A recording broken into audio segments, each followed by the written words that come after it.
Et vous écoutez Bretagne 5, il est 8h16. Bretagne 5, l'invité de la matinale. Et notre invité en ce mardi matin est Pierre-Yves Cadalin. Il est député LFI NFP de la 2e circonscription du Finistère. Alors, pour nos amis qui ne sont pas dans le Finistère, c'est la circonscription de Brest. Bonjour et bienvenue, Pierre-Yves Cadalin au micro de la matinale. Bonjour, merci beaucoup, meilleurs vœux à toutes et tous. Et meilleurs vœux, évidemment, c'est encore la saison.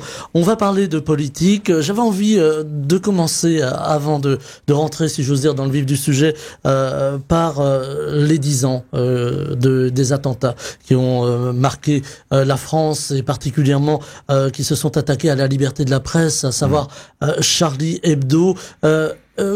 Aujourd'hui, je ne vais pas vous demander un bilan exhaustif, évidemment, Pierre-Yves Cadalin, mais aujourd'hui, est-ce qu'on a perdu en liberté de la presse et plus largement en liberté d'expression ?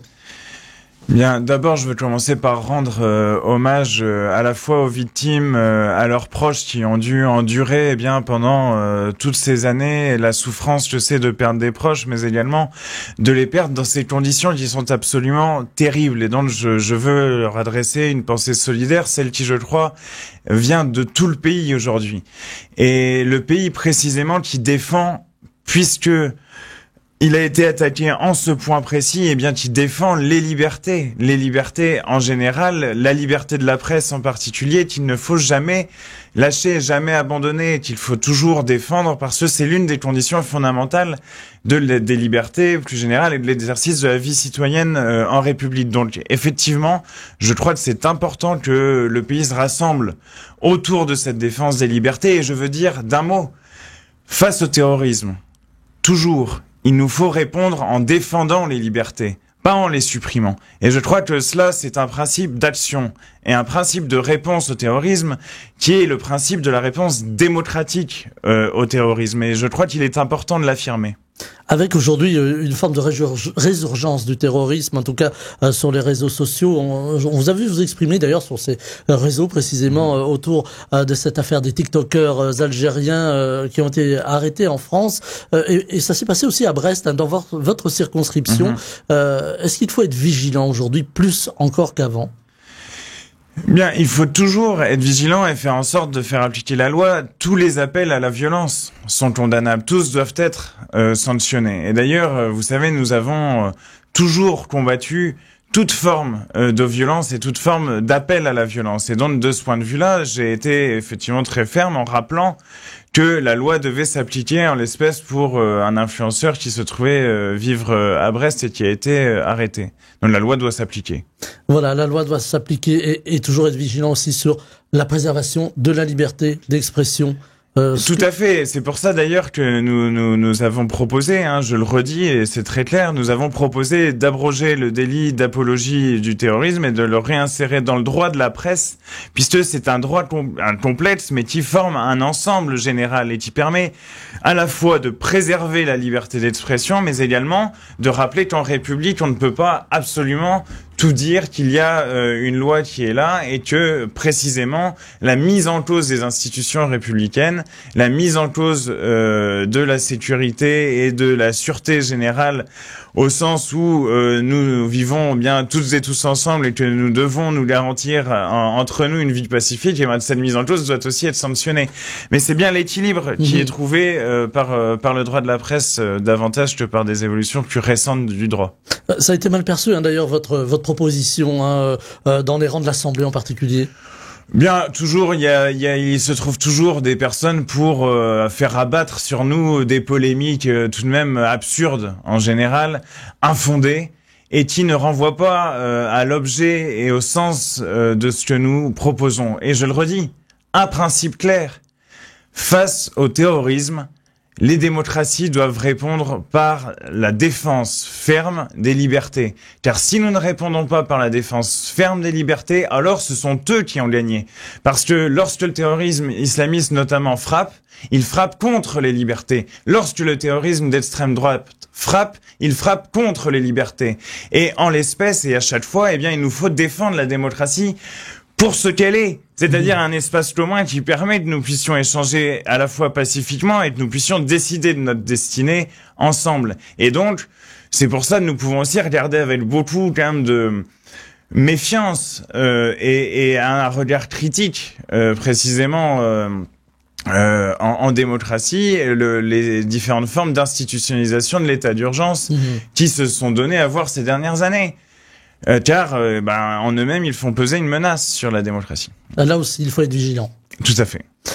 Toute autre chose, il y a eu quelque chose qui était tout à fait indépendant de la chose politique, c'est cet ouragan qui a touché Mayotte en décembre et qui a laissé une île sinistrée. On en parle beaucoup de Mayotte en ce moment, en particulier avec la visite de Madame Le Pen sur place. Mais François largement médiatisé. Largement médiatisé. Oui. François Bayrou y est allé également. On a vu le président de la République aller rencontrer les Mahorais. Les Mahorais qui sont très en colère aujourd'hui. Qui ne comprennent pas pourquoi on les laisse un petit peu de côté, même si l'électricité revient progressivement, si l'eau revient progressivement. Est-ce qu'on a oublié Mayotte? Est-ce qu'on a oublié plus largement les Outre-mer? Eh bien, alors, il est clair que le problème là que affronte Mayotte est un problème plus général sur les Outre-mer, mais qu'il est aussi très particulier et très politique, à deux titres. D'abord, l'ouragan qui intervient, semble-t-il, est lié au changement climatique. Et le changement climatique est produit par la continuation du même système aujourd'hui de production, et il est même amplifié par le système capitaliste et sa continuation. Donc c'est une chose politique. La multiplication des événements extrêmes, des événements climatiques extrêmes, a une dimension politique. Et deuxième élément, eh bien, on est plus ou moins prêt à faire face à un ouragan. Et à Mayotte, autant vous dire qu'on n'était pas prêt du tout. Qu'il y avait, avant même que l'ouragan frappe, 40% des habitants qui étaient précaires. Un Mahorais sur 3 qui n'avait pas accès à l'eau potable. Cela fait des années, nous le disons. Cela fait des années, y compris notre présidente Mathilde Panot alerte sur la question de l'eau dans les Outre-mer, mais également les députés réunionnais, Jean-Hugues Radnon, martiniquais, Jean-Philippe Nilor. Je veux dire, dans notre groupe, nous avons une attention très particulière à cette question. Et voici des années, nous disons, l'eau est un droit commun en République pour tous, mais il doit, son accès doit être absolument garanti, y compris dans les Outre-mer. C'est un département français, Mayotte. Mais tout à fait. Et d'ailleurs, il faut tout de même insister sur la dimension matérielle du problème, c'est-à-dire que il faut apporter là secours immédiatement, il faut construire des logements salubres, il faut garantir l'accès à l'eau. Bref, cela c'est la dimension matérielle du problème. Mais il y a également une dimension symbolique. Lorsque vous voyez Emmanuel Macron arriver et dire vous seriez 100 000 fois plus dans la merde si nous n'étions pas en France. Excusez-moi d'être vulgaire, c'est le président lui-même qui parle comme ça. Et ça ne me fait pas plaisir que le président de la République parle de cette façon. Mais il le fait. Et il le fait à la manière d'une sorte de colon, débarquant ainsi, en disant, ne vous plaignez pas, alors que les gens ont soif, alors que les gens n'avaient pas les ressources nécessaires, n'avaient pas la nourriture, et il le partageait, il le disait. Et ensuite, l'ancienne première ministre Elisabeth Borne, pareil, interpellée, elle dit, oui, ok, allez, salut. Mais il faut du respect. La République, c'est le respect. Les représentants doivent le respect au peuple. Et le gouvernement doit le respect, surtout lorsqu'il est aussi minoritaire que le gouvernement actuel. Et d'ailleurs, il sera probablement censuré. C'est une autre question. Mais il faut qu'il respecte et les Mahorais et l'ensemble de la communauté politique. C'est une séquence déplorable, cette séquence d'Elisabeth Borne qui tourne le dos à l'interpellation finalement de deux professeurs des écoles qui expliquent la situation. Elle s'en est défendue chez nos confrères de BFM en disant oui, j'avais un timing serré, etc. L'image est déplorable pour la République française selon vous? Oui, et puis je crois que, comme je dis, il y a une dimension matérielle, politique, un débat qui a à avoir et à Mayotte et en France sur comment et en France métropolitaine, je veux dire, sur comment on sort de cette situation, comment on y arrive à long terme. Je veux dire, ça c'est une chose, mais il y a aussi dans l'immédiat faire preuve quand même de l'attention nécessaire, de la solidarité la plus immédiate avec les Mahorais, avec nos compatriotes Mahorais. Il y a eu un manque d'organisation du gouvernement, il y a eu une forme de flottement. On a vu d'ailleurs, première polémique, le tout nouveau Premier ministre François Bayrou qui s'est exprimé de peau. Voilà, la séquence était mal ficelée, comme l'on dit. Oui, là, alors ça, tout le monde s'en est rendu compte. C'était assez catastrophique et relativement, d'ailleurs, inexplicable que le Premier ministre, pour l'un de ses premiers gestes politiques, décide de signifier quand même une forme de mépris, et ceci doublement. Parce que à l'Assemblée nationale, où je siégeais à ce moment-là lors des questions au Premier ministre, il a tout de même dit que le président de la République et le Premier ministre ne pouvaient pas être tous deux en dehors du territoire national. Mais Mayotte est en France, vous l'avez rappelé, c'est un département français. Donc le Premier ministre ne peut pas s'exprimer comme ça, surtout pas après être allé à Pau en disant oui, mon conseil municipal est important. Mais la vérité, c'est que François Bayrou va à Pau parce qu'il sait qu'il est Premier ministre pour très peu de temps. Il va à Pau parce qu'il prépare sa prochaine élection municipale. Il va à Pau parce que finalement, son petit séjour à Matignon n'est qu'un séjour de plaisance. Et qu'il le sait lui-même. Il est probable que le gouvernement Bayrou soit encore plus court que le gouvernement Barnier. Comment voulez-vous qu'il en soit autrement? Alors vous me tendez la perche, si j'ose dire, pour parler de la possible motion de censure qui pourrait intervenir le 16 janvier. En tout cas, c'est ce qu'on entend dans les rangs de LFI, plus largement du Nouveau Front Populaire. Là aussi, motion de censure qui pourrait être suivie peut-être par le Rassemblement National, ce qui fait que le gouvernement tomberait à nouveau. Oui, et ce qui est certain, c'est que François Bayrou l'a dit lui-même. Il a dit « Je ne vais pas demander la confiance, et puisque je ne demande pas la confiance, le vote qui décidera de qui soutient ou de qui ne soutient pas le gouvernement sera celui de la motion de censure. » Le Premier ministre lui-même l'a dit. Donc ensuite, le choix va être laissé à l'ensemble des groupes parlementaires pour déterminer où ils se situent. Mais enfin, les politiques qui ont été battues sèchement dans les urnes en juin et en juillet dernier sont celles menées par le macronisme de l'offre, la politique libérale, la politique qui visait soi-disant ruissellement, mais qui n'a fait qu'enrichir les plus riches en appauvrissant les services publics et les plus pauvres de ce pays. Donc cette politique-là, elle a été battue. Et là, ils nous font un gouvernement où vous avez Manuel Valls, quand même... traître à sa parole parmi les traîtres à sa parole. Je veux dire, c'est presque une réputation nationale qui s'est fait sur le sujet. Vous avez vous avez dit Bruno Retailleau, ministre de l'Intérieur, qui lui parle comme l'extrême droite. Vous avez François Bayrou. Alors lui, on le retrouve. C'est un peu retour vers le futur. Moi, j'ai l'impression, j'ai suivi un peu la politique quand j'étais petit au collège. Tiens, François Bayrou, Premier ministre, c'est amusant. Vous avez, qui ils ont mis d'autres? Bruno Retailleau Bruno Retailleau, c'est l'intérieur. Et puis Gérald Darmanin. Et voilà, donc vous avez et Elisabeth Borne, voilà. Alors elle a fait passer en force la réforme des retraites.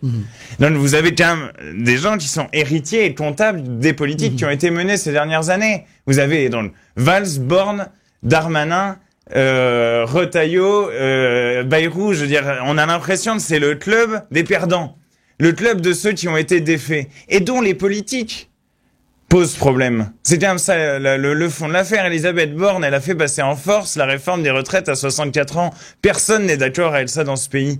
Qu'est-ce qu'elle fait dans le gouvernement?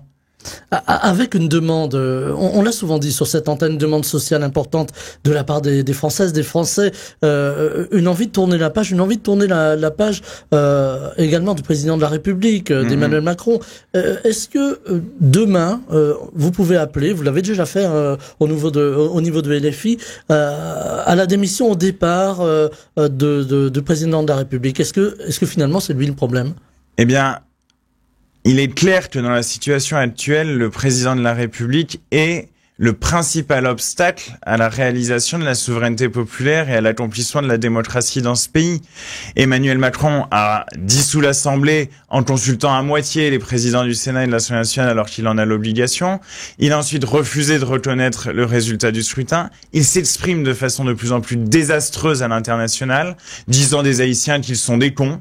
Carrément, disant pas plus tard qu'hier que finalement les pays du Sahel feraient bien de nous remercier au lieu de remettre en cause des partenariats de défense, ce qui a suscité une réaction très ferme du président sénégalais, qui est le président sénégalais, qui a rappelé que les tirailleurs sénégalais, qui ensuite n'ont pas été payés, pour une partie d'entre eux ont été massacrés même en revenant lorsqu'ils demandaient leur solde, ces tirailleurs sénégalais avaient contribué à faire de la France qu'elle ne soit pas allemande. C'est ce que dit le président sénégalais. Et c'est Emmanuel Macron qui prête le flanc à cela. Emmanuel Macron a une responsabilité directe dans le non-respect de la démocratie aujourd'hui et l'abaissement de la France à l'international. Il doit donc partir. Et en général, c'est le système même qui place autant de pouvoir à l'Élysée qui doit être changé, qui doit être transformé. C'est le temps de la 6e République qui est venu.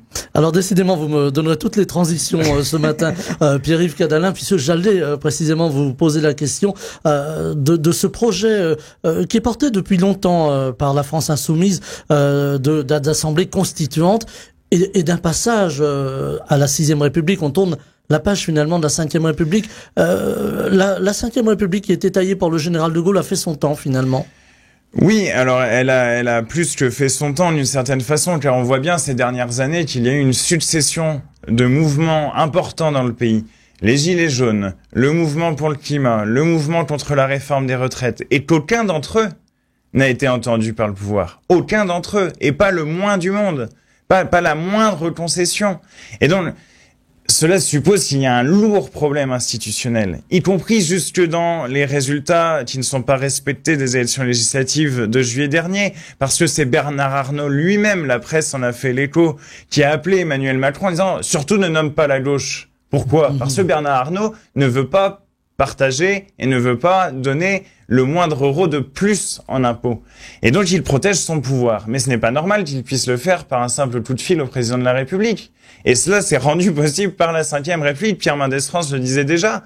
Tout le pouvoir à l'Élysée et l'Élysée en relation avec tous les grands groupes d'intérêt privé. Eh bien, il faut mettre fin à cela, c'est-à-dire il faut mettre fin à la 5e République, que Macron s'en aille et que le pouvoir de l'argent soit réduit très largement et qu'on sépare enfin l'argent de l'État. Avec là aussi beaucoup de choses. Si on change les règles institutionnelles, on est là aujourd'hui dans une grande incertitude institutionnelle, dans un contexte difficile politiquement parlant. Qu'est-ce qu'il faut faire ? Faut que Emmanuel Macron parte, qu'on convoque d'autres élections, qu'on repart d'une page blanche finalement ? Oui, moi je pense que c'est aussi la solution de la stabilité qui peut se poser de cette façon-là. C'est la solution de la stabilité. Première étape. Macron s'en va. Enfin, première étape, Bayrou est censuré. Parce que c'est la logique démocratique qui veut que la censure soit effective. Bayrou est censuré. Macron n'aura d'autre choix que de s'en aller. Des élections présidentielles seront alors convoquées de façon anticipée. C'est ce que prévoit la Constitution. Et dans cette élection présidentielle, il y a tout lieu de penser qu'il y aura un candidat qui portera fortement l'idée de la 6e République. C'est donc la solution pour qu'à ce moment-là, on arrive à passer par une assemblée constituante, à la fois à une démocratie parlementaire plus forte, mais aussi à une démocratie d'intervention citoyenne. Le référendum d'initiative citoyenne, c'était une grande revendication des Gilets jaunes. C'est à portée de main. Nous n'avons jamais été aussi proches de la 6e République. Nous sommes en janvier, aussi bien en juin, et nous aurons des élections dans la nouvelle configuration. Qui sait ?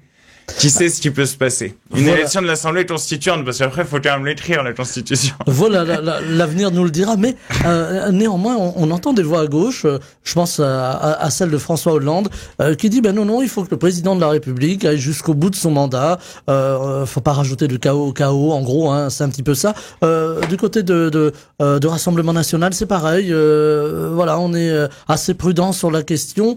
Et finalement, si Emmanuel Macron veut pas partir, si Emmanuel Macron continue de refuser le résultat des urnes, s'il continue de refuser le résultat de l'élection et de juin-juillet dernier, s'il s'obstine, il y aura nécessairement dans le pays un mouvement social d'ampleur pour faire respecter le programme qui a gagné. Et ne serait-ce que pour cela, abroger la réforme des retraites qui passe l'âge de 62 à 64 ans. C'est une revendication qui est majoritaire dans le pays, majoritaire à l'Assemblée nationale, et pour autant, depuis juillet, nous n'avons pas réussi à l'abroger encore. Parce que les macronistes, je le rappelle, ont fait une obstruction terrible lors de notre journée de niche parlementaire. Moi, je me rappelle, et je peux vous dire, c'est quelque chose qui parfois coûte quand on est représentant aussi de la nation, et qu'on se dit, on va y arriver, et que toute la matinée, c'était sans cesse le mépris de classe. En disant, quand même, on peut travailler jusqu'à 64 ans. Mais moi, je pensais aux ouvriers de l'agroalimentaire que j'ai croisés et rencontrés lors de nombreuses campagnes électorales. Je me disais, mais comment ces gens-là peuvent-ils tenir pareil discours alors qu'à mon âge, j'ai 32 ans, à mon âge, il y en a déjà, et d'ailleurs quasiment la plupart, qui portent des ceintures lombaires pour pas parce que leur dos est déjà cassé. C'est insupportable comme mépris de classe. Vous voyez, le mépris que le président a témoigné face à Mayotte. Ce même mépris, il le témoigne face aux chômeurs, face aux ouvriers, face à tous ceux qui, dans ce pays, face à tous les soignants, les profs, tous ceux qui tiennent le pays finalement, il les méprise. Et il y en a ras-le-bol de se faire mépriser comme ça. Il y en a ras-le-bol. Et donc, il faut que la démocratie soit respectée. Il faut qu'il s'en aille. Et je ne comprends pas d'ailleurs très bien la position de François Hollande qui dit non, n'ajoutons pas le chaos au chaos. Parce que là, c'est l'ordre. Mais de quel ordre parle-t-on? Il n'y a aucune espèce d'ordre en ce moment. C'est le chaos, justement, jeté sur les services publics, le pillage de l'État. Et c'est à cela qu'il faut mettre fin. Je ne comprends pas quels intérêts à ce moment-là défend François Hollande. Quant au Rassemblement national, je ne comprends pas non plus ce qu'il fait, parce que après tout, cette position qu'il tient depuis septembre est absolument pas claire. Je veux quand même rappeler que le gouvernement Barnier a duré 3 mois par la bonne grâce du Rassemblement national. Et que là, maintenant, ils sont là, oui, on censure pas. Mais à un moment donné, il faut quand même que la position soit compréhensible par les uns et les autres. Que défend le Rassemblement national ? Eh bien, depuis l'élection, on dirait bien qu'il a choisi de défendre et Macron et le parti de l'argent. Ceci dit, Marine Le Pen s'est exprimée hier à Mayotte. Elle a laissé entendre que une censure était possible. Oui, alors zéro proposition sur Mayotte. Zéro. Son déplacement est couvert largement par tout le monde. Tous les médias la suivent. J'ai même entendu dire la principale opposante d'Emmanuel Macron. Ah bon ? Pourquoi la principale opposante d'Emmanuel Macron, qui a gagné les dernières élections législatives? C'est la gauche.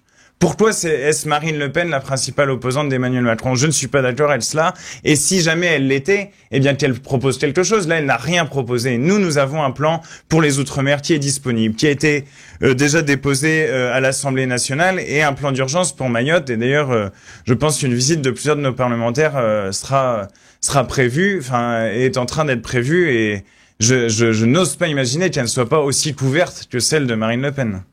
En tout cas, nous, on couvrira toutes les sensibilités politiques qui s'expriment autour du sujet de Mayotte. Il y a aussi la colère des agriculteurs ici. En France, les tracteurs sont à nouveau proches de Paris, et un contexte social qui est assez dégradé. On pense à la fermeture d'usines et de sites industriels. Alors, en Bretagne, on est particulièrement touché. On pense à la fonderie de Bretagne, mais un peu plus largement en France. Ce contexte social peut conduire à une forme d'explosion quelque part. Vous faisiez référence tout à l'heure aux Gilets jaunes. On peut imaginer un retour de la colère sociale aujourd'hui. De la colère, il y en a nécessairement à la fonderie de Bretagne. Si je peux en dire un mot. Je suis allé là-bas soutenir avec Damien Girard, qui est député de Lorient du Nouveau Front Populaire également. Je suis allé soutenir les ouvriers et l'entreprise. C'est invraisemblable. L'entreprise a réussi et est parvenue à se diversifier à tel point que désormais il y a des contrats qui sont prévus avec John Deere, avec Thales, etc. Et c'est Renault qui refuse d'honorer ses engagements pour une poignée de millions. Mais Renault, est-ce qu'on se rappelle toutes et tous que Renault a touché pour plus de 5 milliards de prêts garantis par l'État pendant le Covid? Donc Renault a des obligations. L'État est actionnaire de Renault. Renault doit honorer ses engagements et permettre à cet outil industriel stratégique pour la France, c'est la principale fonderie en France, de continuer d'être pérenne et d'exister. Il s'agit de 350 emplois, et par ailleurs juste à côté de Michelin, où là il y a 300 emplois qui sont sur le carreau, avec Michelin qui pour autant continue à verser plus d'1 milliard d'euros de dividendes aux actionnaires. Moi c'est très clair. Les entreprises qui ont touché des aides publiques et les entreprises qui continuent à verser des dividendes aux actionnaires, elles ne doivent pas pouvoir licencier. Point final. Voilà la proposition que nous faisons et que nous allons faire à l'Assemblée nationale. Il faut interdire les licenciements pour les entreprises qui reçoivent et ont reçu des aides publiques massives, et pour les entreprises qui continuent à verser des dividendes en grosse quantité aux actionnaires, parce que ça suffit. Auchan, c'est pareil. Et puis on pourrait faire une liste, parce qu'il y en a 141 des plans de licenciement prévus. Et il y a aussi tous ces licenciements qu'on ne voit pas, un peu à bas bruit, si vous voulez, dans toutes les petites entreprises. Et les très petites entreprises, parfois dans le pays, il y en a plein qui ferment.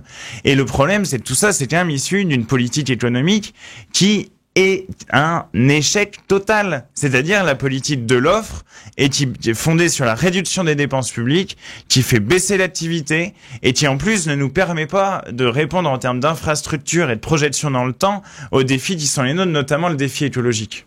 On a entendu les ouvriers de la fonderie de Bretagne, en tout cas par la voix de leurs représentants syndicaux, demander une intervention d'Emmanuel Macron, du président de la République, directement. Intervention qui pour l'instant n'a pas eu lieu. Vous étonnez du silence du gouvernement, du président de la République? Ben, moi-même, je suis signataire de ce courrier, effectivement, avec le président de la région Bretagne, le président de Lorient Adelot, les syndicats de l'entreprise, le patron de la boîte. Donc, on a signé ça quand même à beaucoup. Il faut qu'ils prennent la mesure de ce qui se passe. Alors, est-ce que je suis étonné du fait qu'il n'ait pas encore répondu? Le problème, c'est qu'Emmanuel Macron n'a pas beaucoup de passion, semble-t-il, pour les sujets industriels dans ce pays. Cela étant, cet outil est majeur, donc je me permets de rappeler ce matin à quel point il est important de le défendre, de défendre aussi les ouvriers. Vous parliez des syndicats de l'entreprise, ces syndicats qui ont tout de même à plusieurs reprises, j'en parlais avec la CGT de la fonderie de Bretagne, sauvé la boîte. C'est arrivé dans les années 80, dans les années 2000 et lors c'était au niveau du Covid vers 2020 là. Ils ont aussi réussi à sauver la boîte. Donc, ils ont une grande tradition de combativité, de lutte, de détermination. Donc, je veux leur envoyer aussi un salut fraternel et solidaire.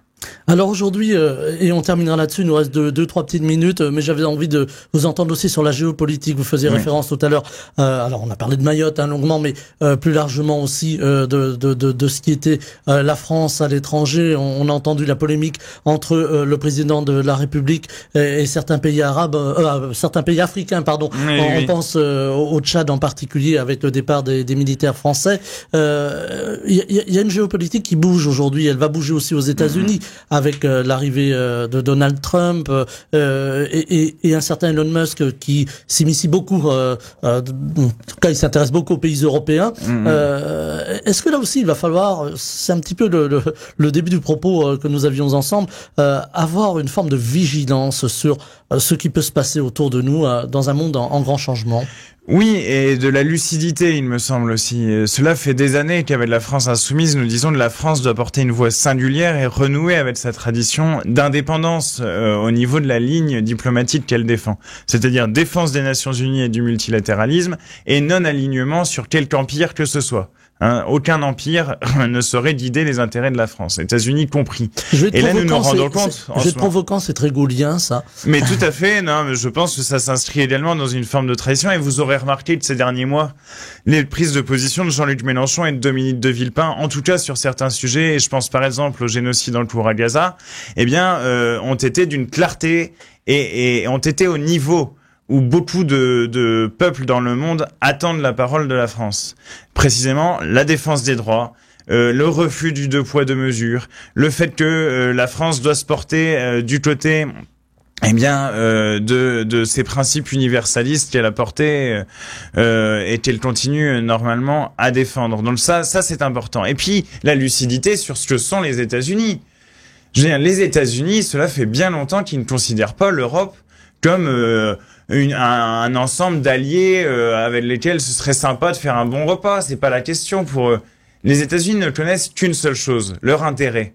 Et cela fait des années, ça a commencé même sous Obama, que les États-Unis réorientent l'ensemble de leur stratégie internationale, militaire, diplomatique, commerciale vers l'Asie. L'Europe, et je veux bien qu'on m'entende sur ce point, l'Europe n'existe plus pour les États-Unis d'Amérique. Nous, on a l'impression toujours d'être un peu le centre du monde. Eux, ils s'en fichent. Et donc, je pense que c'est très important quand même à comprendre. Et peut-être que le fait que Trump gagne fait prendre conscience à davantage de monde que les États-Unis se comportent ainsi. Parce que Elon Musk, à mon avis, qui est quelqu'un d'extrême droite, qui est quelqu'un de gravement problématique pour la démocratie, mais Elon Musk dit, à mon avis, tout haut ce que pensent bon nombre de responsables américains depuis fort longtemps, tout bas. Enfin, états-uniens. Parce que l'Amérique est grande. L'Amérique est grande et on va suivre évidemment. Je pense à nos camarades d'Amérique du Sud. Voilà, alors vous reviendrez parce que je pense qu'il faudra en reparler. Pierre-Yves Cadalin, député LFI NFP de la 2e circonscription du Finistère, était avec nous ce matin. Merci infiniment d'avoir été au micro de la matinale en direct et d'être venu de Brest pour être avec nous. Merci infiniment, très belle journée. Merci, au revoir. Bretagne 5, Stéphane Hamon, le 7-9.